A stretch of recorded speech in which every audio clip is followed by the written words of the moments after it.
ஓம்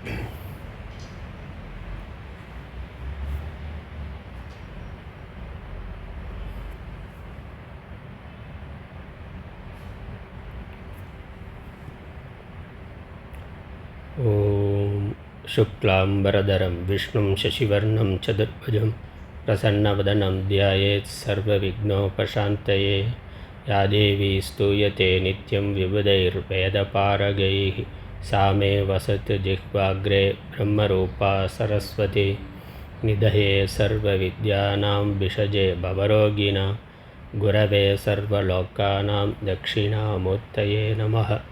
श्रीदक्षिणामूर्तिसुदेशिकेन्द्रं द्वैपायनं सूत्रकृतं मुनीन्द्रं श्रीशङ्करं भाष्यकृतं यतीन्द्रं मद्देशिकञ्चापि नमामि विद्यै. ॐ सहनाववतु सहनौ भुनक्तु सह वीर्यङ्करवावहै तेजस्विनावधीतमस्तु मा विद्विषावहैः. ओम शांति शांति शांति.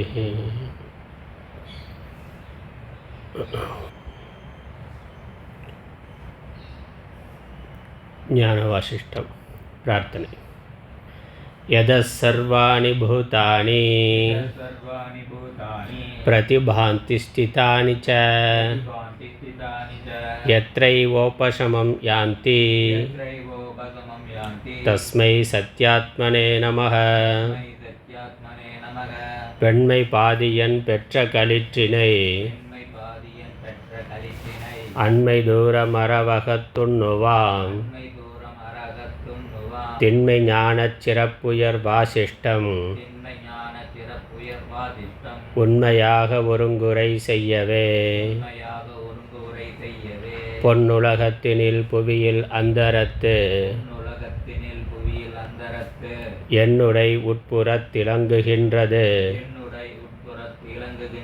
மண்ணு சிற்றோதியே வடிவம் யாவுமாய் துண்ணுவத பொருள் தொழுதிரஞ்சுவாம்.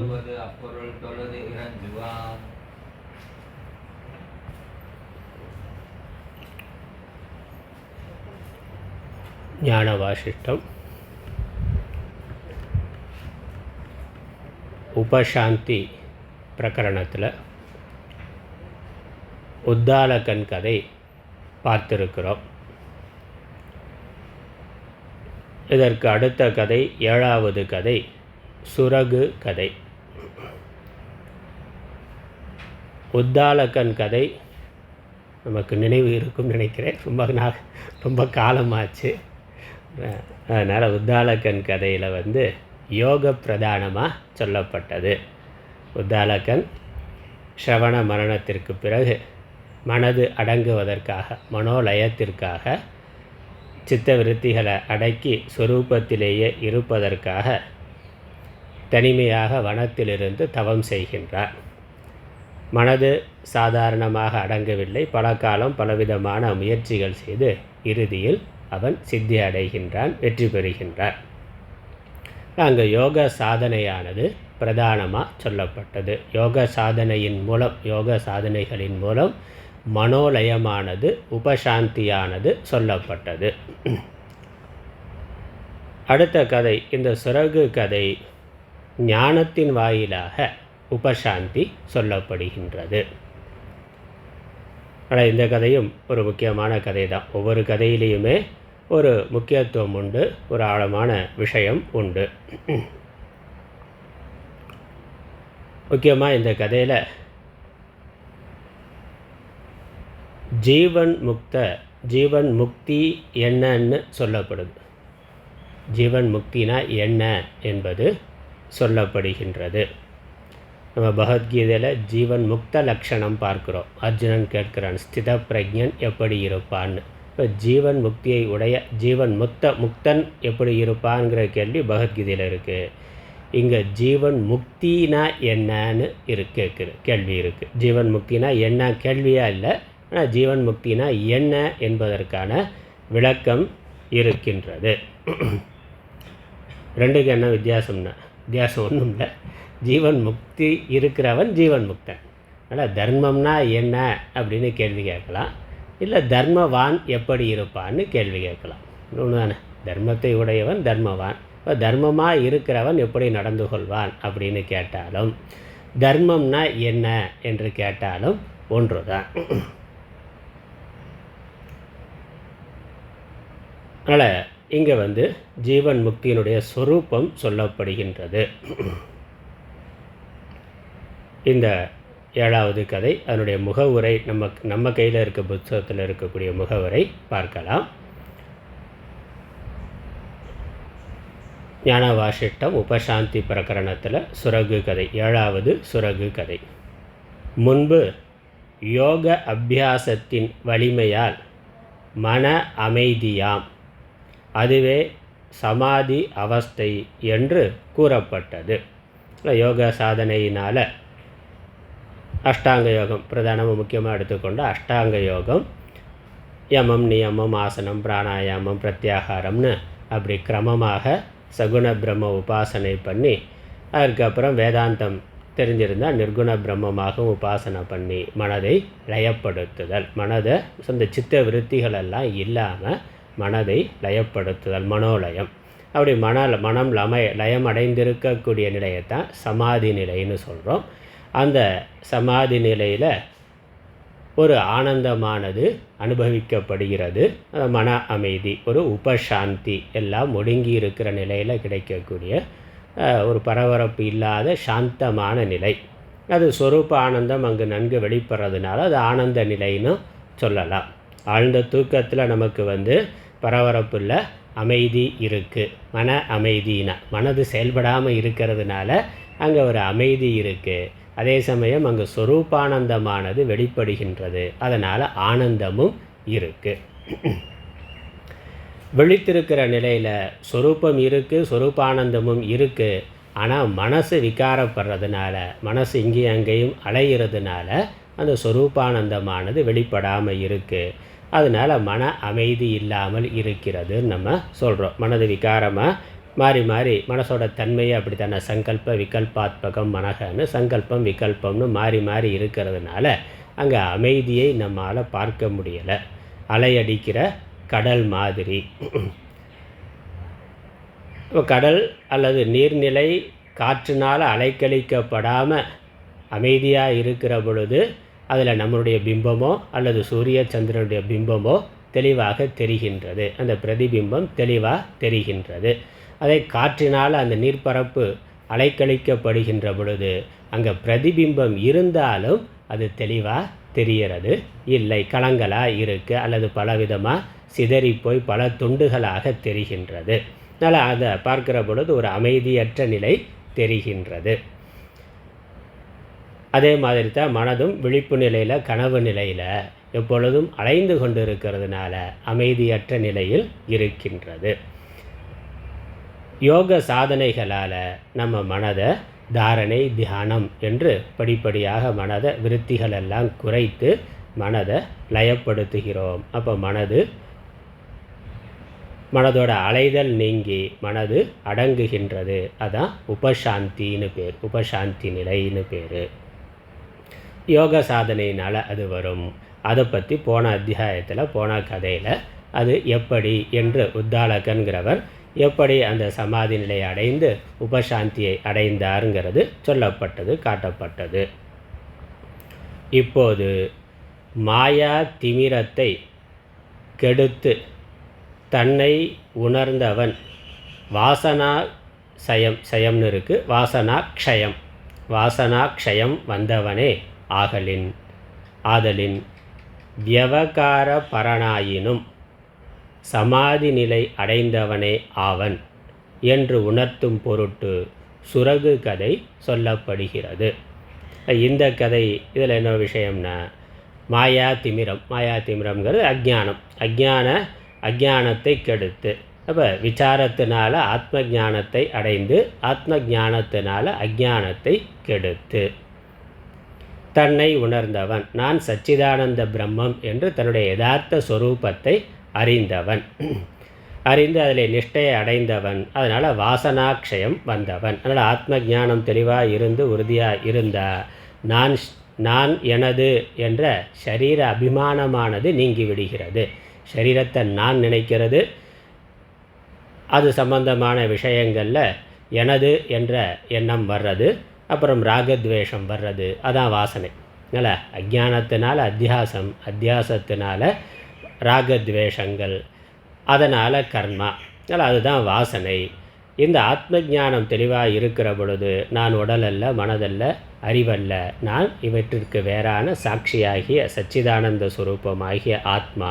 இந்த ஆத்மா பிரம்மமே, பிரஜானம் பிரம்மம் என்று அகம் பிரம்மாஸ்மி என்ற தெளிந்த ஞானத்தினால ஷரீரம் நான்கிற எண்ணம் நீங்கியவன். அதனால் உலக விஷயங்களில் ராகத்வேஷம் நீங்கியவன், விருப்பு வெறுப்பு இல்லாதவன். காமம், வெகுளி, மயக்கம்னா இந்த மூன்றும் நீங்கியவன். அதான் வாசனாக்ஷயம் வந்தவன் சொல்கிறார். தன்னை உணர்ந்தவன், வாசனாக்ஷயம் வந்தவன். அப்படி இருக்கிறவன் விவகார பரனாயினும், அதன் பிறகு அந்த ஞானம், ஞான நிஷ்டைக்கு பிறகு, அகங்கார நிவர்த்திக்கு பிறகு அவன் உலக விவகாரங்களை செய்திருந்தாலும், செய்து வந்தாலும், செய்து கொண்டிருந்தாலும் சமாதி நிலை அடைந்தவனே. போன அத்தியாயத்தில் சொன்ன அந்த யோகத்தினால் எங்கேயோ காட்டில், மலையில், மலை குகையில், யாரும் மனிதர்கள் நெருங்க முடியாத ஒரு உயர்ந்த மலை குகையில் போய் அமைதியாக இருந்து 2 காலம் பயிற்சி பண்ணி சமாதி நிலை அடைந்திருக்கிறார். அப்போ அவருக்கு அந்த மனசை கலைக்கிறதுக்கு, சமாதியிலே இருக்கிற பொழுது மனசை அடங்கி இருக்கிற, அப்புறம் விழித்தாலுமே அந்த இடத்துல தொந்தரவு பண்ணுறதுக்கு ஒன்றும் இல்லை. அவர் எந்த சமாதியில் இருந்தாரோ, எந்த மன அமைதியை அடைந்திருந்தாரோ அதே மன அமைதியை உடையவனாக இவன் இருப்பான். யார்? விவகார பரனாயினும், இந்த அஜானத்தை கெடுத்து தன்னை உணர்ந்தவன், வாசனாக்ஷயம் வந்தவன். அதன் பிறகு விவகாரத்தை அவன் செய்து கொண்டிருந்தாலும், ஊரில் இருந்தாலும், உலகத்துக்குள்ளே இருந்தாலும், குடும்பம், பொறுப்பு முதலானவைகள் இருந்தாலும், அதில் அவன் காரியம் பண்ணி கொண்டிருந்தாலும் அவன் சமாதி நிலை அடைந்தவனே ஆவன். அந்த சமாதியில் இருக்கிறவன் எந்த ஒரு மன அமைதியோடு இருக்கிறானோ, உபசாந்தியோடு இருக்கிறானோ, ஜீவன் முக்தி நிலையில் இருக்கிறானோ அதே நிலையில் இவன் இருப்பவன் என்று உணர்த்தும் பொருட்டு சுரகு கதை சொல்லப்படுகின்றது. அதனால் இந்த கதையோட விஷயம் அதுதான். அதனால் இங்கே இந்த கதையில் வரக்கூடிய சுரகு ஒரு ராஜாவாக இருந்து ஞானத்தை அடைந்து பிறகு ராஜ்ய பரிபாலனத்தை தொடர்ந்து செய்யக்கூடியவன். அதனால் கிருகஸ்தன், சாதாரணமாக சொன்னால் கிருகஸ்தன். அவர் உத்தாலக்கன் எல்லாத்தையும் விட்டுட்டு தனியாக போயிட்டார். அதனால் அவர் சன்னியாசின்னு எடுத்துக்கொள்ளலாம். சன்னியாசியாக தனியாக எல்லா விவகாரங்களையும் விட்டு தனிமையில் இருந்து சாதனை பண்ணார். அவர் அடைந்த உபசாந்தியை, அதே சமாதி நிலையை இந்த இல்லறத்தில் இருப்பவனும் ஆத்ம ஞானத்தினாலேயே அடைகின்றான். அதான் விஷயம், அதான் நமக்கு தேவையானது, நம்மால் முடிஞ்சது அதுதான். அதனால் இது ஒரு முக்கியமான கதை, இல்லறத்தில் இருக்கக்கூடியவர்களுக்கு முக்கியமான கதை. மூலம் இங்கே என்ன சொல்ல வருதுன்னா, ஞானம்தான் நமக்கு மோட்ச சாதனம். ஞானம்தான், ஞானம்தான் மோட்சத்தை தரக்கூடியது. அந்த ஞான அபியாசத்திற்கு ஸ்ரவண மனன நிதித்தியாசனம், ஞானத்திற்கு என்ன சாதனம்னா ஞானம்தான் மோட்ச சாதனம். ஞானம் எதனால் வரும்னா ஸ்ரவண மனன நிதித்தியாசனத்தினால வரும். ஞானத்திற்கு சாதனம் ஸ்ரவணம் என்பது தான். அதை இல்லறத்தில் இருந்தும் பண்ணலாம், அல்லது வனத்தில் இருந்தும் பண்ணலாம், சன்னியாசியாக இருந்தும் பண்ணலாம். அந்த ஞானம், ஞான நிஷ்டை வந்துட்டால் அதன் பிறகு எங்கே இருந்தாலும் அது ஜீவன் முக்தி நிலைதான். ஜீவன் முக்தனாக இருக்க முடியும். இதை கைவல்ய நவநீதத்தில் இதே அடிப்படையில் தான் நம்ம இதை ஆதாரமாக வைத்து கொண்டு தான் கைவல்ய நவநீதத்தில் பிரம்மவித், வரன், வரியான், வரிஷ்டன் என்பதெல்லாம் சொல்லப்பட்டிருக்கு. பிரம்மவித்து, பிரம்மத்தை அறிந்தவன், அதே சமயம் உலக விவகாரங்களை செய்து கொண்டிருக்கிறவன். வரன், வரியான், வரிஷ்டன் அவர் சமாதியில் இருக்கக்கூடியவர். ஞான பூமிகளில் 5, 6, 7 பூமிகளில் இருக்கக்கூடியவர் என்றெல்லாம் பார்த்துருக்கிறோம். அந்த விஷயந்தான் இங்கே வருது. அதனால் பகவத்கீதையிலையும் கர்மயோகி சந்நியாசி சொல்கிறார். யோகி சந்நியாசி ரெண்டையும் வைத்து கொண்டே முழுக்கவே அர்ஜுனுடைய கேள்வி அப்படித்தான் இருக்குது. கர்மயோகியா சந்நியாசியா எது சிறந்ததுன்னா, ரெண்டை விட ஞானம்தான் சிறந்தது.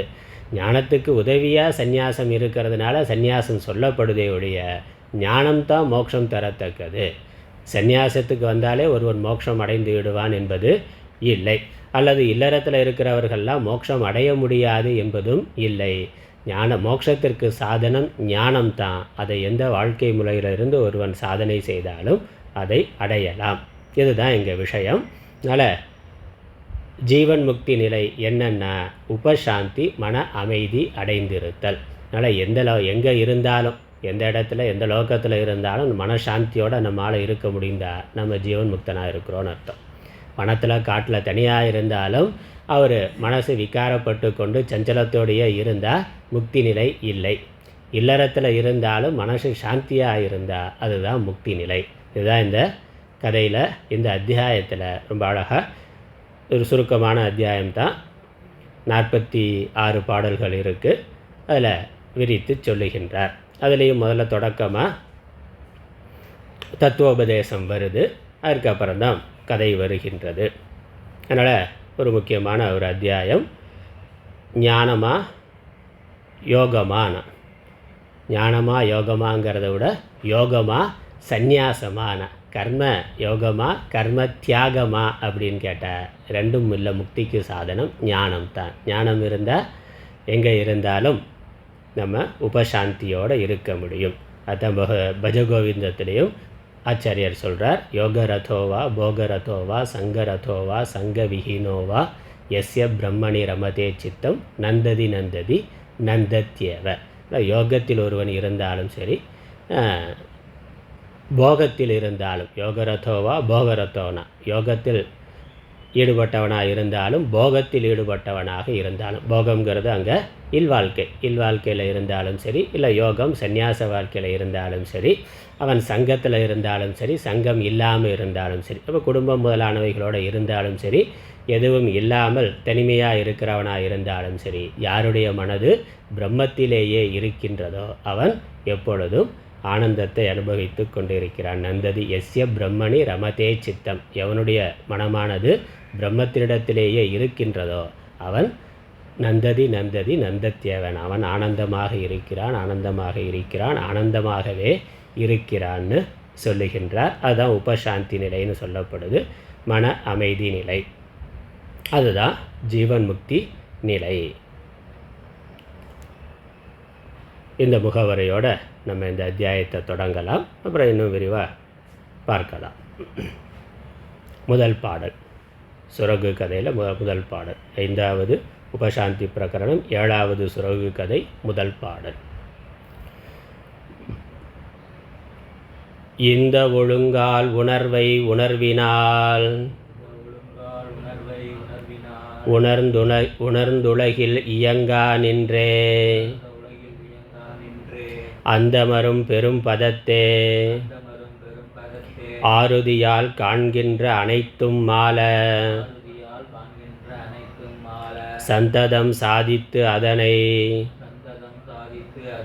பெருமளவும் நூல்குறவன் தனி நெஞ்சாலே பந்தமறு தத்துவத்தை விசாரித்தே பெற வேண்டும் பதுமக்கண்ணாய்.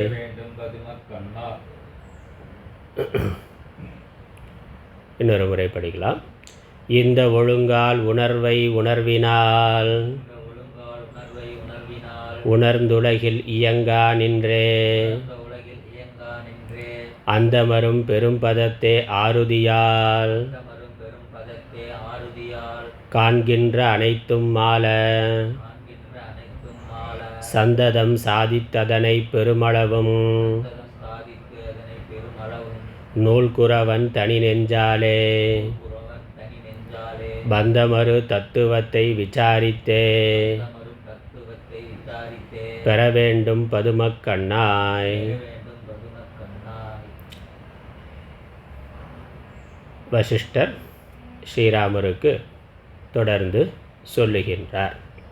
பதுமக்கண்ணாய்னா பத்மக்கண்ணாய், பத்மம் தாமரை இதழ் போன்ற கண்களை உடைய ஸ்ரீராமரே. இந்த ஒழுங்கால்னா இந்த கிரமத்தால், இந்த முறையினால், சென்ற அத்தியாயத்தில் சென்ற கதையில் சொல்லப்பட்ட உத்தாலகன் பயிற்சி செய்த அந்த முறை, யோக முறை, படிப்படியான சாதனை முறை, யமம் நியமம் ஆசனம் தாரணை தியானம் என்று அந்த கிரமமான முறை, அல்லது சமாதி ஷட்க சம்பத்திகின்னு நம்ம சாதன சதுஷ்டயம், அதற்குள்ள சமாதி ஷட்க சம்பத்தின்னு ஆரம்ப சாதனைகள் எல்லாம் சொல்லி இருக்கிறோம். அது அந்தபடி முறையாக பண்ணி சகுண பிரம்ம உபாசனையெல்லாம் பண்ணி அதுக்கப்புறம் வேதாந்த சாஸ்திர விசாரம் பண்ணி அதன் பிறகு தனிமையான இடத்துல இருந்து மனதை பிராணாயாமம் முதலான ஆசனம் பிராணாயாமம் முதலான சாதனைகளால் உடலை கட்டுப்படுத்தி பிராணனை கட்டுப்படுத்தி மனதை சொரூபத்தில் நிறுத்துதல் என்ற சாதனையினால், அதனால் இந்த கிரமத்தினால் இந்த முறையினால் இப்படி யோக சாதனை முறையினால் உணர்வை உணர்வினால் உணர்ந்து, உணர்வைனா உணர்வு அப்படின்னா அறிவு ஞானம்னு அர்த்தம். உணர்வுங்கிற வார்த்தைக்கு தமிழில் உணர்வுன்னு பயன்படுத்துகிறோம். உணர்ச்சிங்கிறது வேறு, உணர்வுங்கிறது வேறு. உணர்ச்சிங்கிறது எமோஷன், ஆசை கோபம் வெறுப்பு பொறாமை அந்த மாதிரியான உணர்வு உணர்ச்சி. உணர்வு அப்படின்னா அறிவுன்னு அர்த்தம். உணர்வுங்கிற வார்த்தைக்கு அறிவு ஞானம் என்று அர்த்தம். அதனால் இங்கே ஞானஸ்வரூபமான ஆத்மா. உணர்வைனா ஆத்மாவை, உணர்வினால் அப்படின்னா மனதினால் அப்படின்னு அர்த்தம். ரெண்டாவது உணர்வினால்ங்கிறதுக்கு மனதினால், ஆத்மாவை மனதினால். அதாவது சாதனம், மனது தான் சாதனம். இங்கே யோக சாதனையில் மனதை இல்லாமல் பண்ணுறது சாதனமாக இருந்தாலும் மனதை இல்லாமல் பண்ணுறதுங்கிறது மனதை சத்துவ குண பிரதானமாக கொண்டு வர்றதுங்கிற அர்த்தம் தான். அதனால் மனசு இல்லாமல் சித்த விருத்தி நிரோதகன்னு தான் சொல்லியிருக்கு. சித்த நிரோதகங்கிறது இல்லை. யோக சாதனையவே தவறாக புரிந்து கொள்கிறார்கள். யோக சாதனையிலும் சித்த விருத்தி நிரோதம் தான் சொல்லியிருக்கு. சித்த விருத்திகளை நீக்குதல். மனசு ராஜச தாமச விருத்திகளால் அலைந்து கொண்டிருக்கின்றது. அப்படி அலையாமல் மனசை சாத்திக விருத்திக்கு கொண்டு வர்றது அப்படின்னு தான் அர்த்தம். மனசே இல்லாமல் பண்ணுறதுங்கிற அர்த்தம் இல்லை. ஏன்னா மனசு தான் சாதனம். மனசை இல்லாமல் பண்ண பிறகு என்ன இருக்கும்? நம்ம எந்த விவகாரத்தை பண்ணாலும் எதை பண்ணாலும் மனதை வைத்து தான் பண்ணுகின்றோம். மனதுங்கிறது சூக்ஷ்ம சரீரத்தில் பிரதானமாக இருக்கிறது. அதனால் மனதே இல்லாமல் போச்சுன்னா ஆளே போயிட்டான். சூக்ஷ்ம சரீரமே சரீரத்தை விட்டு போனால் தான் மனதே இல்லாமல் போகும். அப்படி போயிட்டு ஆளே போயிட்டான்னு அர்த்தம். அதனால் அப்புறம் ஒன்றும் சாதனை பண்ண முடியாது. அதனால் சரீரத்தை வைத்துக்கொண்டு மனதை வைத்துக்கொண்டு தான் ஆன்மீக சாதனைகளை பண்ணுகின்றோம். மனதில் இருக்கக்கூடிய ராஜச தாமச குணங்களை, ராஜச தாமச விருத்திகளை நீக்கிறது என்பது தான் சாதனை. அதனால் அதற்கு உதவியது எது? மனசு தான். மனசை வச்சு தான் மனதோட சாத்விக விருத்திகளை வளர்த்து கொள்வதன் மூலம் ராஜச தாமச விருத்திகளை நீக்குகிறோம். அதனால் சாதனமாக இருக்கிறதும் அதுதான். அதனால் சரியாக புரிந்து கொள்ளணும். அதனால் உணர்வை உணர்வினால்னாக்க ஆத்மாவை மனத்தினால். உத்தரே தாத்மனாத்மானம் அப்படின்னு பகவத்கீதையில் பகவான் சொல்கிற உன்னை நீயே உயர்த்திக்கொள் அப்படின்னு. ஆத்மாவை ஆத்மாவினால் உயர்த்திக்கொள் அப்படிங்கிறார். ஆத்மாவை ஆத்மாவினால் இப்படி உயர்த்துறது. அப்போ ஒரு ஆத்மாவுக்கு மனசுன்னு அர்த்தம். மனதினால் உன்னை நீ உன்னுடைய யதார்த்த ஸ்வரூபத்தை அறிந்து உன்னை நீ உயர்த்திக்கொள் அப்படின்னு அர்த்தம். இல்லை, இந்த ஆத்மாங்கிற வார்த்தைக்கு உடம்பு அப்படிங்கிற அர்த்தத்திலையும் பயன்படுத்தப்படும், மனதுங்கிற அர்த்தத்திலையும் அது பயன்படுத்தப்படும். அப்புறம் சச்சிதானந்த ஆத்மாங்கிற அர்த்தத்திலையும் அது பயன்படுத்தப்படும். ஏன்னா ஆத்மாவுக்கு ரொம்ப நெருக்கமாக இருக்கிறதுனால, அஞ்ஞான காலத்தில் உடலே ஆத்மாவை நினைக்கப்படுறதுனால உடம்புக்கு ஆத்மான்னு ஒரு பேர் இருக்குது. ஞானம் வந்ததுக்கப்புறமும் சரீரம் இருக்கிற வரைக்கும் சரீரத்தையும் சேர்த்து தானே நான்னு சொல்கிறோம். நம்ம புரிந்து கொள்வது சரீரத்துக்கு வேறான ஆத்மா நான்னு புரிந்து கொண்டாலும் விவகாரம் பண்ணுற பிறகு ஞானத்துக்கு பிறகும் அஞ்ஞான காலத்தில் சரீரமே நான் நினைக்கிறான். ஞானம் வந்ததுக்கப்புறம் சரீரம் நான் இல்லை, சரீரம் என்னிடத்தில் இருக்கிறதுன்னு ஞானம். அதுக்கப்புறமும் விவகாரம்னு இருந்தால் விவகாரம் பண்ணுற பொழுது சரீரத்தை சேர்த்து சரீரம் வரைக்கும் நான்கிற உணர்வோடு தான் விவகாரம் செய்கின்றோம். பசி தாகம் இருக்குன்னா பசி தாகத்துக்கு சாப்பாடு வாங்கி போடுறோமே, யாருக்கு போடுறோம்? சரீரத்துக்கு போடுறோம். அப்போ சரீரம் என்னிடத்தில் இருக்குது, அது இருக்கிற வரைக்கும் அதை பாதுகாக்க வேண்டிய பொறுப்பு, பிராரப்தம் இருக்கிற வரைக்கும் அதை மெயின்டைன் பண்ண வேண்டிய பொறுப்பு இருக்குதுன்னு அதுக்கு உணவு வாங்கி போடுகிறோம். அது உழைச்சி சம்பாதிச்சு போடலாம், இல்லை பிக்ஷை எடுத்து போடலாம். எப்படியா இருந்தாலும் அது சரீரத்துக்கான ஒரு வேலை. அந்த சரீரம் இருக்கிற வரைக்கும் அதை காப்பாற்றணும். புறத்தில் இருக்க மற்ற சரீரத்தெல்லாம் காப்பாற்றணுங்கிற அவசியம் இல்லை. இல்லறத்தில் இருந்தவன்னா மற்ற சரீரத்தையும் சேர்த்து காப்பாற்றணும். சன்னியாசியாக இருந்தால் பிராரப்தம் இருக்கிற வரைக்கும் தன்னுடைய சரீரத்தை அவன் காப்பாற்றணும். அதற்கு பிக்ஷை முதலானவைகளையாவது வாங்கி உடம்புக்கு கொடுக்கணும். அது பகவான் கொண்டு வந்து தரேங்கிறார். அதனால் அவன் அதற்காக பிரயத்தனப்பட்டு அதிகமாக உழைக்காமல் இருக்கலாம். ஆனால் அவனுக்கான உணவு கைக்கு வந்தால் அதை வாங்கி எடுத்து உள்ளே வாயில் போடுறது இவன் கையில் தானே இருக்குது. அதனால் உணவு இவனை தேடி வரலாம். பகவானே கொண்டு வந்து கொடுக்கலாம், இல்லை யாராவது கொண்டு வந்து கொடுக்கலாம். அதை கையில் எடுத்து வாயில் போடுறது இவனுடைய கையில் தான் இருக்குது, ஜீவன் முக்தனுடைய கையில் தான் இருக்குது. அதனால் சரீரம் இருக்கிற வரைக்கும் இந்த நான்கிறது சரீரம் வரைக்கும் சேர்ந்து தான் நான் அறியப்படுது. ஆனால் சரீரம் மட்டுமே நான் நினைத்தா அது அஞ்ஞானம். அதனால் ஆத்மாவை ஆத்மாவினால், உணர்வை உணர்வினால்னா ஆத்மாவை ஆத்மாவினால், ஆத்மாவை ஆத்மாவினால்னா ஆத்மாவை மனதினால், தன்னுடைய யதார்த்த ஸ்வரூபத்தை மனதினால், விசாரத்தோடு கூடிய மனதினால், யோக சாதனைகளோடு கூடிய மனதினால் உணர்ந்து அறிந்து. இங்கே அர்த்தம் ஒரு மாதிரி போட்டிருக்கு. சுவ ஆத்மாவை விசிஷ்ட ஆத்மாவினால் உணர்ந்து பிரபஞ்சத்தில் விசாரித்து கொண்டே. பிரபஞ்சத்தில் இருக்கிறார், ஆனால் விசாரம் செய்து கொண்டே. உலகில் இயங்கா நின்றேனா உலகில் இயங்கிக் கொண்டே, உலகில் செயல்பட்டு கொண்டே. சரீரம் முதலானவைகளை வைத்துக்கொண்டு விவகாரங்களை செய்து கொண்டே. அந்தம் அரும் பெரும் பதத்தே ஆருதியால். ஆருதியால்னா ஆறுதலை அடைவாயே ஆகில். ஆறுதலை அடைவாய் அப்படின்னு வாக்கியத்தை முடித்து கொள்ளலாம். அந்தமரும் பெரும் பதத்தே. அந்தமரும்னா அந்தம் இல்லாத, பரிச்சின்னம் இல்லாத. பெரும்பதம் பிரம்மபதம். அதில் காலதேச வஸ்து வரையறை இல்லாத, முடிவில்லாத பூர்ணபதம் அப்படின்னு அர்த்தம். பூர்ண பதத்தை ஆருதியால். நான் பூர்ணம், ஆத்மா பூர்ணம், இங்கு எல்லாமே பூர்ணமானது, பூர்ணமத பூர்ணமிதம் என்று உணர்ந்து கொண்டு அதிலேயே அந்த ஞானத்திலேயே அமைதியை அடைவாயாக. அடைந்தாயே ஆகில் ஆருதியால். காண்கின்ற அனைத்தும் மால. அறியப்படுவதாக உலகமாக இது என்று நம் ஆழப்புறத்தில் காணப்படுவதாக இருக்கின்ற அனைத்தும் மால. அனைத்தும் மாலன்னா அனைத்தும் இல்லாமல் போக, ஒழிந்து போக, இறந்து போக. ஒழிந்து போதல், இறந்து போதல், மாண்டு போதல்னு என்ன அர்த்தம்? அனைத்தும் மித்யா என்று அறிந்து கொள்ள.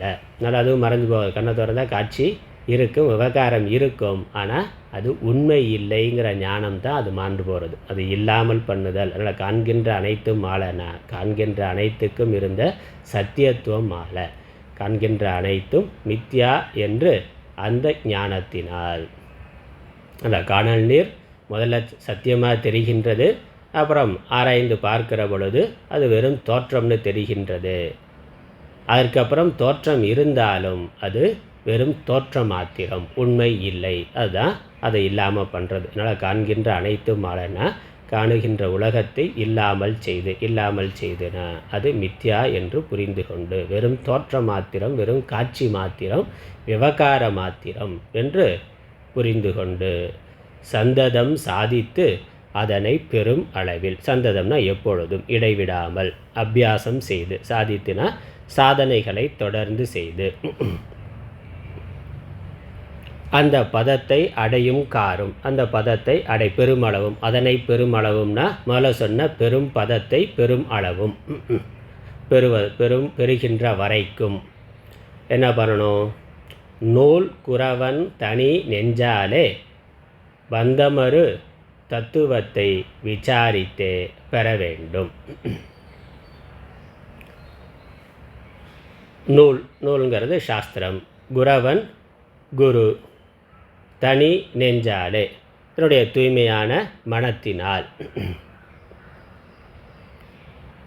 சித்தசுத்தியோடு கூடிய மனத்தினால், அறிவினால், தத்துவ விசாரத்தினால் பந்தமரு தத்துவத்தை விசாரித்தே. பந்தத்திலிருந்து நம்மை விடுவிக்கின்ற ஆத்ம தத்துவத்தை, பிரம்ம தத்துவத்தை விசாரித்தே. அதனால் இந்த உலகத்தினுடைய சொரூபம் என்ன, என்னுடைய சொரூபம் என்ன, உலகம் என்பது என்ன, நான் யார், இதற்கு ஆதாரமாக இருக்கக்கூடிய பொருள் எது என்று ஜீவ ஜெகத் ஈஸ்வர விசாரம், ஈஸ்வர ஜீவ ஜெகத் விசாரம்.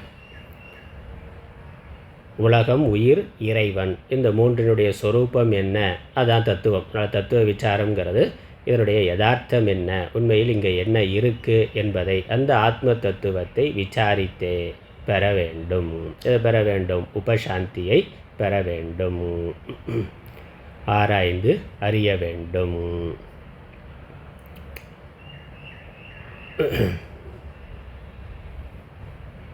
அடுத்த பாடல். அதனால் இந்த பாடல் என்ன சொல்லியிருக்கிறார்? இந்த ஒழுங்கால் உணர்வை உணர்வினால், இந்த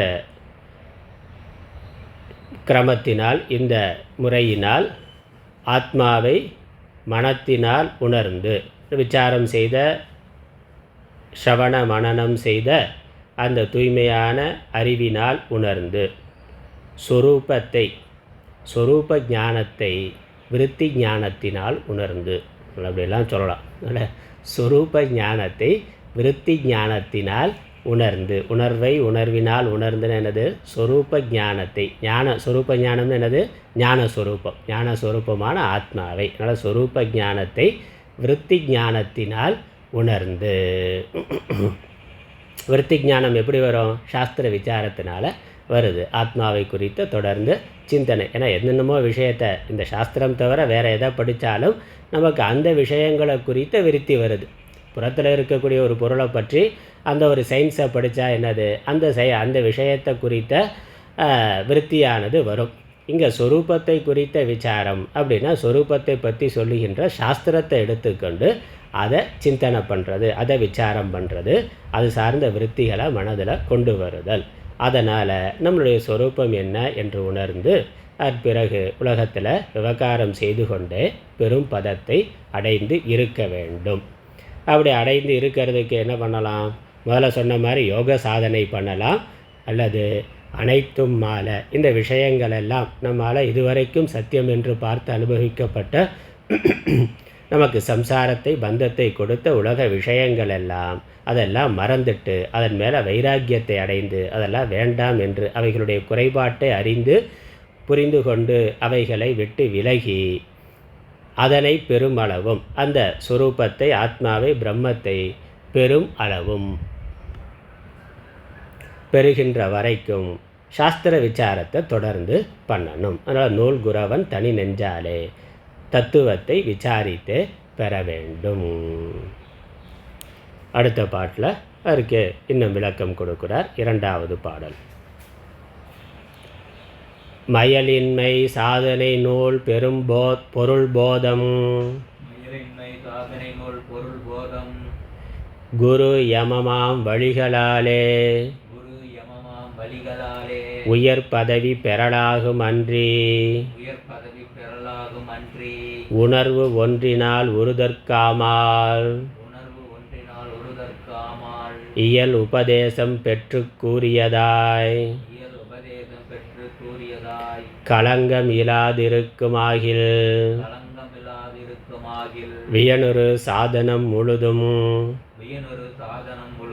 இளதேனும் புந்தியினால் வீடு கூடும். மயலின்மை சாதனை நூல் பொருள் போதம், குரு யமம் ஆம் வழிகளாலே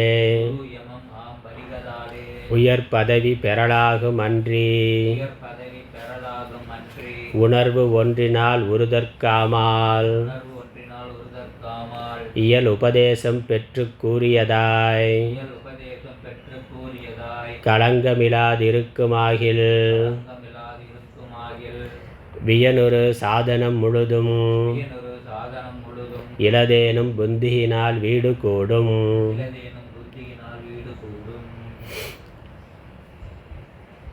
முந்தின அத்தியாயத்தில் சொன்னபடி யோக சாதனைகளால் ஒருவன் வேதாந்த சாஸ்திரத்தை படித்து கேட்ட பிறகு யோக சாதனைகளை செய்து முக்தியை அடையலாம். அது சென்ற அத்தியாயத்தினுடைய விஷயத்தை சுருக்கமாக சொல்லியிருக்கு. அது இல்லாமல் இன்னொரு கிரமம், இன்னொரு மாதிரியும் முக்தியை அடையலாம்னா அடிப்படை ஸ்ரவணம் தான், ஸ்ரவண மனனம் தான். ஸ்ரவண மனனத்துக்கு பிறகு யோகத்திலேயே இருக்கிறதா, இல்லை ஞானத்தை வைத்துக்கொண்டு உலக விவகாரத்தை பண்ணுறதா, அதான் விஷயம். ஒருத்தர் யோகத்திலேயே இருந்தார், அப்படி அவர் உபசாந்தியை அடைந்தார். உத்தாலகர் ஸ்ரவண மனனத்திற்கு பிறகு அந்த மனதை சாந்திப்படுத்துறதுக்காக தனிமையாக வனத்துக்கு, காட்டுக்கு, மலை குகைக்கு போய் அங்கே இருந்து சாதனையை பெற்று உபசாந்தி நிலையில் இருந்தார். அப்படி பெரும் பதத்தில் இருக்கலாம். ஒன்று. இங்கே என்ன சொல்கிறார்? மயல் இன்மை, சாதனை நூல், பொருள் போதம், குரு யமமாம் வழிகளாலே உயர் பதவி பெறலாகும். அன்றி உணர்வு ஒன்றினால் ஒருதற்கு ஆமால் இயல் உபதேசம் பெற்று கூறியதாய் களங்கம் இலாது இருக்கும் ஆகில் வியனொரு சாதனம் முழுதும் இலதேனும் புந்தியினால் வீடு கூடும். இதுதான் இந்த அத்தியாயத்துக்கான விஷயம். இதுதான் வியனொரு சாதனம் முழுதும் இலதேனும் புந்தியினால் வீடு கூடும். அது எப்படி அப்படிங்கிறது, சுரகு எப்படி இந்த புத்திங்கிறது புத்தி ஞானம். வீட்டை அடைந்தார், மோட்சத்தை, அந்த ஜீவன் முக்தி நிலையை, உபசாந்தி நிலையை அடைந்திருக்கிறார். அடைய முடியும். எப்படி அடைந்திருக்கிறார்னு பின்னாடி கதையாக வரப்போகுது. அதற்கான தத்துவோபதேசம் தான் இங்கே. மயலின்மைனா மயக்கம் இன்மைனா மோகம் இன்மைங்கிறது இங்கே வைராக்கியத்தை குறிக்குது. உலக விஷயங்களை பார்த்து அவைகள் மித்யா என்று புரிந்து கொண்டு வாழ்க்கை அனுபவத்தினால, தன்னுடைய விசாரத்தினால, விவேகத்தினால, நித்திய அனித்திய விவேகத்தினால இந்த உலகம் மித்யா என்று புரிந்து கொண்டு உலகத்தின் மேல் இதுவரைக்கும் இருந்த மயக்கத்தை நீக்கிக்கொண்ட நிலை. அதனால் மயலின்மைங்கிறது பற்றின்மைங்கிறது விராகம்ங்கிறது வைராக்கியம். அதனால் வைராக்கியம் சாதனை. மற்ற அதன் பிறகு வரக்கூடிய சமாதி, ஷட்க சம்பத்தின்னு சமம், தமம், உபரதி, திதிக்ஷாங்கிற அடுத்தடுத்த சாதனைகள். அப்புறம் நூல். அதற்கப்புறம் ஸ்ரவணத்துக்கு சாஸ்திர குரு உபதேசம். அதனால் நூல்ங்கிறது சாஸ்திர அபியாசம். சாஸ்திரத்தை விசாரம், சாஸ்திரம்னா வேதாந்த சாஸ்திரத்தை குரு மூலமாக கேட்டல். பொருள் போதம், அந்த சாஸ்திரத்தினுடைய அர்த்தத்தை சிந்தனை செய்தல். சாஸ்திரத்தை கேட்கறது மட்டும் இல்லை, கேட்கறதுங்கிறதே அர்த்த சிந்தனம் தான். குரு மூலமாக சாஸ்திரத்தை நம்ம ஆராய்ச்சி பண்ணுறோம். ஆராய்ச்சி பண்ணுறது யார்? நாம தான். இந்த முமுக்ஷு தான் சாஸ்திரத்தை ஆராய்ச்சி பண்ணுறார். ஏன் சாஸ்திரத்தை ஆராய்ச்சி பண்ணுறார்? நான் யாருன்னு தெரிந்து கொள்ளணுங்கிற அந்த விருப்பம் அல்லது பந்தம் எதனால் வந்தது, மோட்சம் எதனால் வரும் என்பதை தெரிந்து கொள்வதற்கு எங்கே போனால் கிடைக்கும்னா அதுக்கான வழி சாஸ்திரத்தில் தான் இருக்குது. அதனால் சாஸ்திரத்தை படிக்கிறார். எப்படி கணக்கை பற்றி ஒருவனுக்கு அறிவு வேணும்னா என்ன பண்ணணும்? கணக்கு புஸ்தகத்தை படிக்கணும், அவ்வளோதான். அறிவியலை பற்றி தெரிந்து கொள்ளணும், இல்லை ஒரு மொழியை தெரிந்து கொள்ளணும்னா அந்த மொழியை பற்றி சொல்லுகின்ற நூலை, அந்த அறிவியலை சொல்லுகின்ற நூலை எடுத்து அதை படிக்கணும். அப்படி தான் அறிவு வரும். நம்மளால் தனியாக உட்காந்து நான் தியானம் பண்ணி கணித அறிவை பெறுகிறேன்னா எதுக்கு ஸ்கூலுக்கு போகணும், எதுக்கு வாத்தியார், எதுக்கு ஃபீஸ் கட்டணும்னா? இதுக்கு கஷ்டப்பட்டு ஃபீஸ் கட்டணும். நானாக தனியாக உட்காந்து தியானம் பண்ணி மேத்ஸை தெரிஞ்சுக்கிறேன், சயின்ஸை தெரிஞ்சுக்கிறேன்னா அப்படியெல்லாம் இல்லை. அது தெரிஞ்சுக்கலாம். அது ரொம்ப யோக சித்தி வர்றபோது அது தெரியும். அதுக்கு ஒரு 20 வருஷம் தபஸ் பண்ணணும். அதுக்கு ஒரு புக்கு வாங்கி படித்தா ரொம்ப ஈஸியாக வந்துடும் அது. அதனால் அவ்வளோ கஷ்டப்பட்டு செஞ்சு சித்திகள் வந்து அப்புறம் அது தெரிஞ்சுக்கிறத விட அதை பற்றி ஏற்கனவே ஆராய்ச்சி செய்து அதற்கான நூல்களை எழுதி வைத்திருக்கிறார்கள் பெரியவர்கள். அதை நம்ம படிக்கலாம். அதனால் அந்த அறிவை பெறுவதற்காக நூலை படிக்கிறோம். ஆனால் நாமளாக அந்த நூலை எடுத்து படித்தா சில அடிப்படை விஷயங்கள் புரியுமே ஒழிய உயர்நிலைக்கு போகிற பொழுது அதை புரிந்து கொள்வது இயலாது. வாய்ப்பாடு நம்மளாக படித்து மனப்பாடம் பண்ணலாம். 1 ஆரம்பத்தில் எல்கேஜி, இப்போ யூகேஜி போகிற பொழுது 1, 2 சொல்லித்தரதுக்கே ஒரு ஆசிரியர் தேவையாக இருக்குது. நம்மளால் கொஞ்சம் பார்த்து படித்து கொண்டாலும் அப்புறம் உயர்கணிதம் போகிறதுக்கு ஆசிரியர் சொல்லி கொடுத்தாலே புரிய மாட்டேங்குது. ஆசிரியர் சொல்லி கொடுக்குற பொழுதே தனியாக எக்ஸ்ட்ரா ஒரு டியூஷனுக்கு போக வேண்டியிருக்கு. அப்பையும் புரிஞ்ச மாதிரி இல்லை. ஏதோ குருட்டு மனப்பாடம் பண்ணி பரீட்சை எழுதி பாஸ் பண்ணிட்டு வந்துடுறானே ஒழிய புரிஞ்சது எவ்வளோன்னு கேட்டால் ரொம்ப குறைவு தான். அப்போ சாஸ்திரத்தை எந்த அறிவை பெற விரும்புகிறோமோ அதை ஒட்டிய சாஸ்திரத்தை படிக்கணும். அதை நாம படிக்காமல் குரு உதவியோடு படிக்கிறதுங்கிறதான் லௌகிக்க வித்தைக்கே இருக்குது. இங்கே ஆத்ம வித்தைக்கும் அதுதான். ஸ்தூலமான வித்தைக்கு அப்படின்னா அதிசூக்ஷ்மமான ஆத்மாவை அறிந்து கொள்வதற்கு குரு உதவி இல்லாமல் அது முடியாது. அதனால தான் நூல், சாஸ்திரம், அப்புறம் பொருள். சாஸ்திரம், சாஸ்திரார்த்தம், அதை எடுத்து சொல்லுகின்ற குரு. அதனால் நூல், பொருள், போதம். அதற்கு முன்னாடி இந்த வைராக்கியம் சாதனை. வைராக்கியம் சாதனைங்கிறது சமாதி சர்க்க சம்பத்தியை குறிக்குது. மொத்தமாக சுருக்கி சொல்லிட்டேன். மயலின்மைங்கிறது விவேக வைராக்கியம், சாதனைங்கிறது சமாதி சட்க சம்பத்தி. ஸ்கூலுக்கு போகிறதுக்கு முன்னாடி எல்கேஜிக்கே என்ட்ரன்ஸ் டெஸ்ட் வைக்கிறான்ல, என்ட்ரன்ஸ் எக்ஸாம் வைக்கிறான் எல்கேஜிலேயே. ப்ரீகேஜி ஸ்கூலில் சேர்க்குற பொழுதே அதுக்கெல்லாம் பரீட்சை வைக்கிறான்னா அந்த மாதிரி வேதாந்தத்துக்கு வர்றதுக்கு அடிப்படை தகுதி அதெல்லாம் சம்பாதித்த பிறகு குருவிடமிருந்து சாஸ்திரத்தை விசாரம் பண்ணுறது, அதனுடைய அர்த்தங்களை விசாரம் பண்ணுறதுங்கிறது, கேட்கறதுங்கிறது அதனுடைய அர்த்தத்தை புரிந்து கொள்ளுதல். அதில் பொருள் போதம், பொருளை பற்றிய பொருள் போதம். பொருள்னால் அர்த்தம், அர்த்தபோதம், அர்த்த ஞானம். அந்த சாஸ்திரம் என்ன சொல்ல வருது அப்படிங்கிறத தெள்ள தெளிவாக உணர்ந்து கொள்ளுதல், புரிந்து கொள்ளுதல். ஜீவ பிரம்ம ஐக்கியத்தை சொல்லுகின்ற மகா வாக்கியத்தெல்லாம் விசாரம் பண்ணி வாட்சியார்த்தம் லட்சியார்த்தம்லாம் ஆராய்ச்சி பண்ணி இதுதான் சாஸ்திரத்தினுடைய தாத்பரியம். அதனால் தாத்பரிய நிர்ணயம்னு சொல்கிறோம். சாஸ்திரம் என்ன சொல்லுது, அத்வைதத்தை சொல்லுதா, விசிஷ்டாத்வைதத்தை சொல்லுதா, துவைதத்தை சொல்லுதா, என்ன சொல்லுது அப்படிங்கிறதெல்லாம். அப்புறம் பந்த காரணமாக என்ன சொல்லுது, மோட்ச காரணமாக என்ன சொல்லுது, பந்த ஸ்வரூபமாக என்ன சொல்லுது, மோட்ச ஸ்வரூபமாக என்ன சொல்லுது அப்படிங்கிறதெல்லாம் சாஸ்திரத்திலிருந்து தெரிந்து கொள்ளுதல். குரு யமம் அப்படி தெரிந்து கொண்ட பிறகு அதன்படி வாழ்தல். அதை யமம்ங்கிறது யமம் நியமம், சுய கட்டுப்பாடு. யமம்ங்கிறது சுய கட்டுப்பாடு, புலனடக்கம், மன அடக்கம் எல்லாமே வருது. அறிவு பெறுதல் மட்டும் இல்லை, அதன் பிறகு அந்த அறிவிலேயே நிற்றல். ஆம் வழிகளாலே, இந்த வழிகளினால், இந்த முறைகளினால் உயர் பதவி பெறலாகும். உயர் பதவினா பிரம்மபதம், மேலான பதவி. பரம்தாம, பகவான் சொல்கிறாரு பரம்தாமங்கிறதான் தமிழில் உயர் பதவினா. மேலான பதவி, மேலான பதவி இருக்கிற பதவியிலெல்லாம் மேலான பதவி மோட்ச பதவி தான். ஆனால் உயர் பதவினா நம்ம லோக்கல் பதவி இல்லை.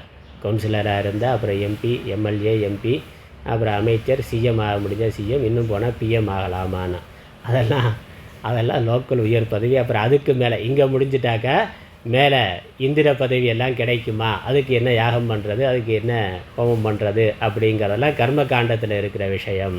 இப்போ சொர்க்கலோகத்தில் உயர்ந்த பதவி என்னென்னா, சொர்க்கலோகம் போகிறது ஒரு உயர் பதவி, அதுலேயும் உயர்ந்த பதவி என்னது இந்திர பதவி தான். அதுக்கு என்ன பண்ணணும் அப்படிங்கிறதெல்லாம் கர்ம காண்டத்தில் இருக்கிற விஷயம். அதெல்லாம் அனித்தியமான பதவிகள். எல்லா பதவிக்கும் மேலான நித்தியமான பதவி மோட்ச பதவி, அதாவது வைகுண்ட பதவி அல்லது கைலாச பதவி அல்லது பிரம்ம பதவி. அதனால் பிரம்ம பதம் மோட்சம் என்பது தான் பெறலாகும். அதனால் இதை முறையாக பண்ண விவேக வைராக்கியம், சமாதி சட்க சம்பத்திகி, அப்புறம் சாஸ்திர விசாரம், அதற்கு மேலே புலன்களை அடக்கி சாதனைகளை செய்தல். இந்த மனன நிதித்தியாசனம், அதனால் யமங்கிறத மனன நிதித்தியாசனம்னு எடுத்துக்கொண்டால் ஒருவன் இறுதியில் மோட்சத்தை பெறலாகும், உயர் பதவி பெறலாகும். அதனால் ஒரு வரியில் சொல்லிட்டேன், ஆன்மீக சாதனைகள் எல்லாத்தையும் ஒரு வழியில் ஒரு முமுக்ஷு மோட்சத்தை அடையிறதுக்கு என்ன தேவை அதெல்லாம் சொல்லிட்டார் ஒரே வரியில். உயர் பதவி பெறலாகும். அன்றி உணர்வு ஒன்றினால் ஒருதற்கு ஆமால். அன்றினா அல்லது அப்படின்னு அர்த்தம். இது ஒரு நீண்ட நெடும் பயணம். அது ஒரு பிறவியில் நடக்கிறதில்ல, பல பிறவிகளுக்கு தொடர்ந்து நடக்கக்கூடிய ஒரு நீண்ட நெடும் பயணம். அன்றி அப்படி இல்லாமல் ஒரே பிறவியில் இதை நம்ம தொடங்க ஆரம்பித்து செஞ்சு போகிறத விட அப்படி போகலாம். அன்றி உணர்வு ஒன்றினால்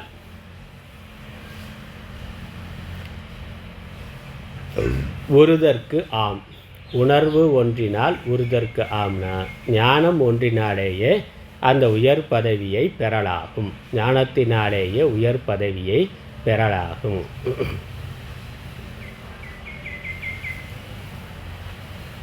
ஆள்ங்கிறது அசைச்சொல், அதுக்கு ஒன்றும் அர்த்தமில்லை. உறுதல் உறுதலாம், உணர்வு ஒன்றினால் உறுதலாம். அப்படின்னா உணர்வினாலேயே ஆத்ம ஞானத்தினாலேயே இந்த மோட்சத்தை அடையலாம். அதாவது ஸ்ரவணத்திற்கு பிறகு மனன நிதித்தியாசனம்ங்கிறது சேர்ந்து தான் ஆத்ம ஞானம். ஸ்ரவணம் மனன நிதித்தியாசனம், இதனால் நமக்கு தெரிந்த ஆத்ம ஞானம் வருது.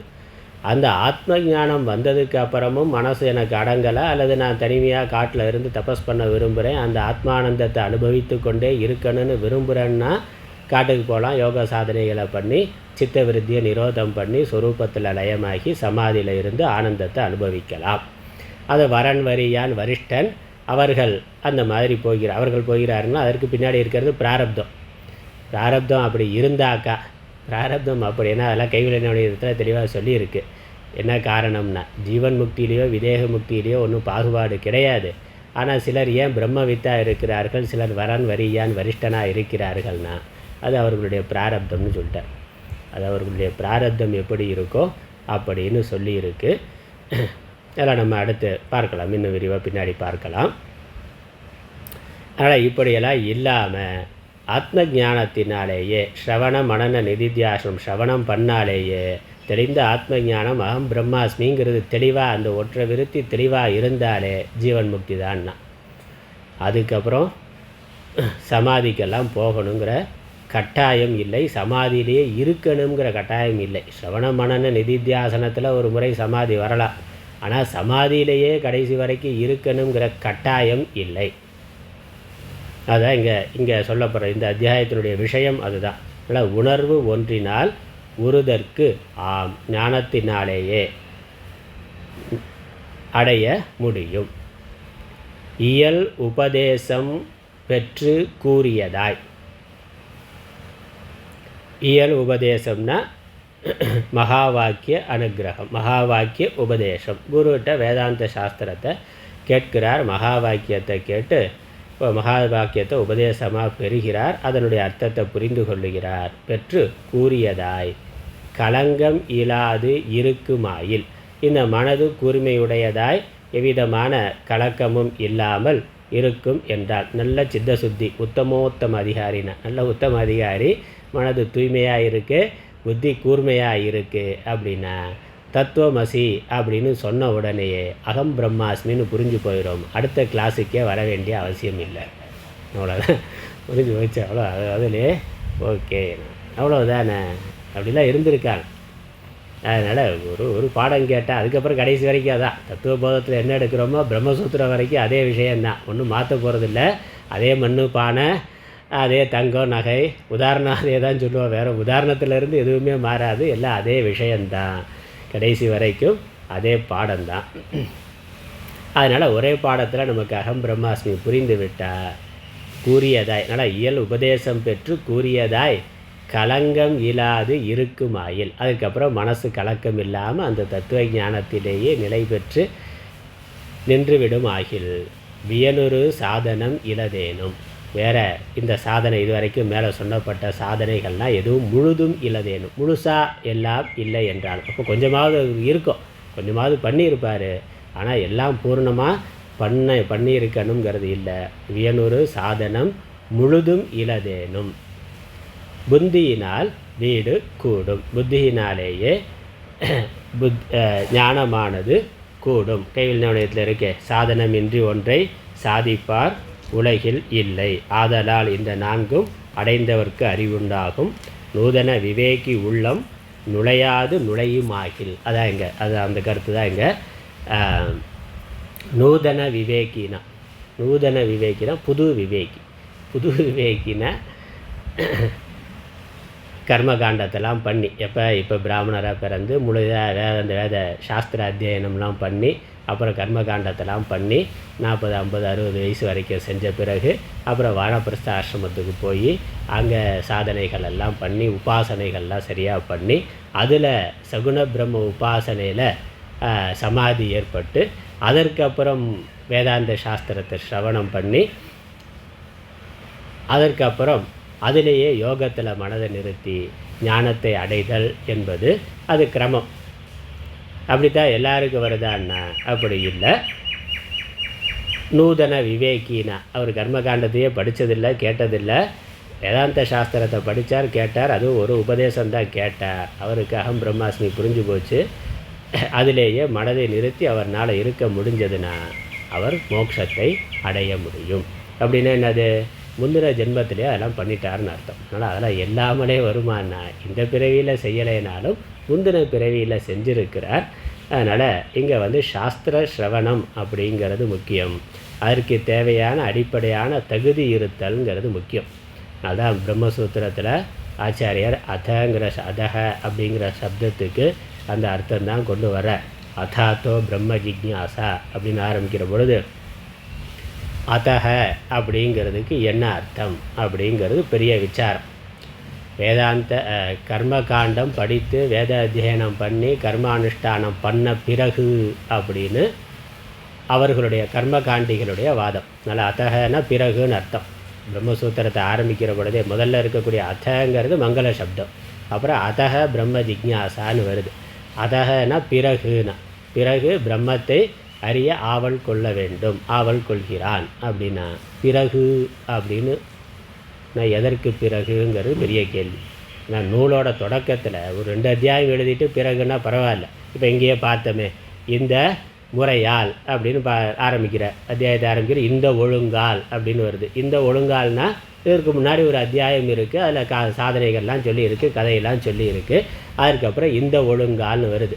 அப்படி இல்லாமல் நூலோட முதல் வார்த்தையே பிறகு அப்படின்னு ஆரம்பித்தா எதன் பிறகுங்கிற கேள்வி வருது. அதுதான் பெரிய விவாத விஷயமாக இருக்குது. ஒரு சாரார் வேத அத்தியனத்திற்கு பிறகு, கர்மகாண்டத்தை பூர்ணமாக செய்த பிறகு, அல்லது யோக சாதனைகளை முறையாக யோக மார்க்கத்தில் இருக்கிறவர்கள் அதை சொல்கிறார்கள். யோக சாதனையை முழுமையாக செய்த பிறகு அப்படியெல்லாம் அர்த்தம் சொன்னால் ஆச்சாரியர் சொல்கிறார் சாதன சதுஷ்டயத்திற்கு பிறகு. அவ்வளோதான். வேதாந்தத்தை பிரம்ம ஜிக்ஞாசாவுக்கு என்ன வேணும்னா சாதன சதுஷ்டயம் இருந்தால் போதும். வேத அத்தியனம் பண்ணியிருக்கணும், கர்மத்தை செஞ்சுருக்கணும், அல்லது பிராமணனாக பிறந்திருக்கணும், இதெல்லாம் இல்லை. சாதன சதுஷ்டயத்திற்கு பிறகு விவேக வைராக்கியம் இருந்தால் அதன் பிறகு உலகம் பொய்யானது. அந்த நித்திய அனித்திய விவேகம், நித்திய அனித்திய விவேகம் ஒரு வாழ்க்கை அனுபவத்தில் இதெல்லாம் பொய்ன்னு புரிந்து கொண்டால் எல்லாத்தையும் தூக்கி போட்டுட்டு அவன் வந்து விடலாம். அப்படி வருவதற்கு தயாராக இருந்தான்னா, உலகத்தின் மேலே எவ்விதமான பற்றுதலும் அவனுக்கு இல்லை அப்படின்னா, அவன் வேதாந்த சாஸ்திரத்தை கேட்கலாம். அப்படி கேட்டால் அவனுக்கு தத்துவ இந்த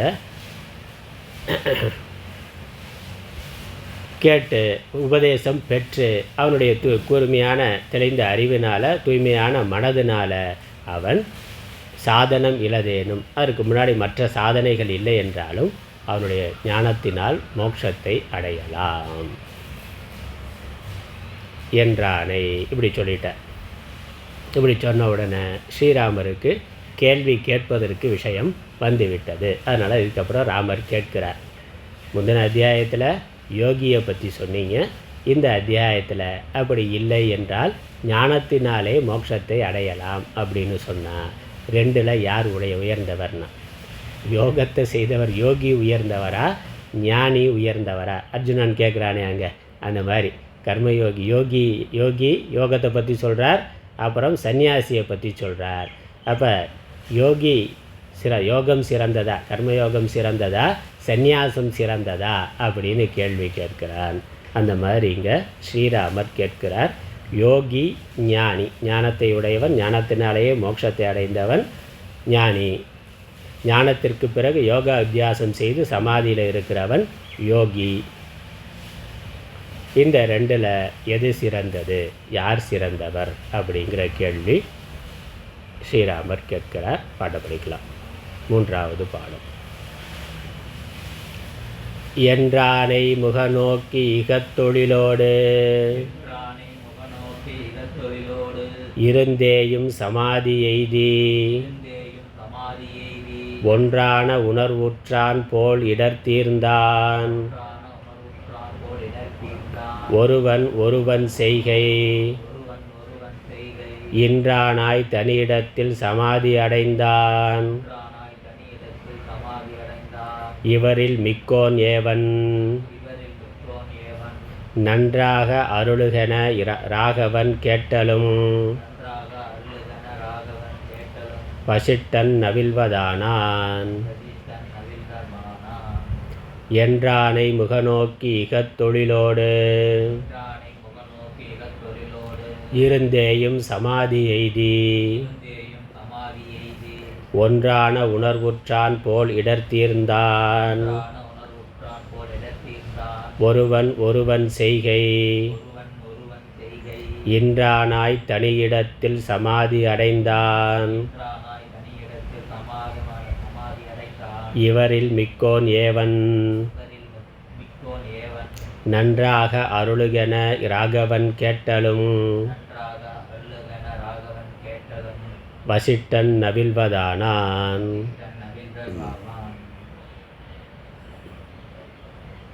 என்றானை முக நோக்கி என்றானைனா என்று அருளிய வசிஷ்ட முனிவரை நோக்கி அவருடைய முகம் பார்த்து முக நோக்கினா முகம் நோக்கி முகம் பார்த்து அவரை பார்த்து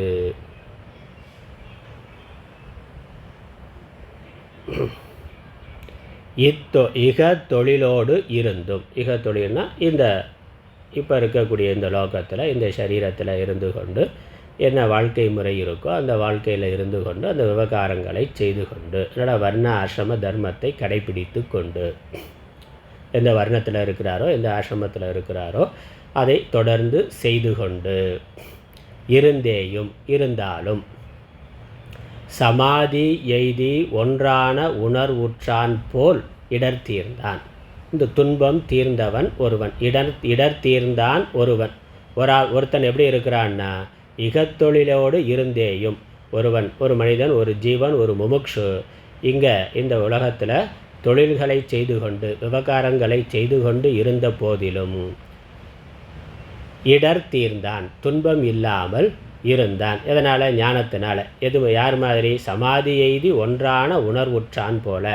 சமாதி கைகூடி யோகத்தில் நீண்ட காலம் 10 வருஷம் 20 வருஷம் சாதனைகள் செய்து யோகத்தில் இருந்து சமாதி அடைந்து அதனால் மன அமைதியை அடைந்தவன் போல இடர் தீர்ந்தான். அவனுக்கு எப்படி மனக்கவலை மனக்கலக்கம் இல்லாமல் சாந்தி இருக்கோ அந்த மாதிரியான சாந்தியை ஞானத்தினாலேயே ஒருவன் அடைந்து இருந்தால். அதனால் இடர் தீர்ந்தான்னா மனதில் இருக்கக்கூடிய துன்பம் தீர்ந்தவன், கலக்கம் தீர்ந்தவன், தெளிவை அடைந்து சாந்தியை அடைந்திருக்கிறவன். யார் மாதிரி? சமாதியில் சாந்தி அடைந்திருப்பவன் போல. ஒருவன் இப்படி இருக்கிறான். ஒருவன் செய்கை இன்றானாய் தனி இடத்தில் சமாதி அடைந்தான். இன்னொருவன் இந்த வேதாந்த சாஸ்திரத்து சிரவணத்துக்கு பிறகு எல்லா கர்மாவையும் விட்டுட்டு எங்கேயோ காட்டில் சன்னியாசியாக காட்டில் மலை குகையில் போய் ரொம்ப நாள் பயிற்சி பண்ணி சமாதியை அடைந்தான். சமாதி அபியாசம் செய்தான். 2 பேருமே சிரவணத்துக்கு அப்புறம்தான்.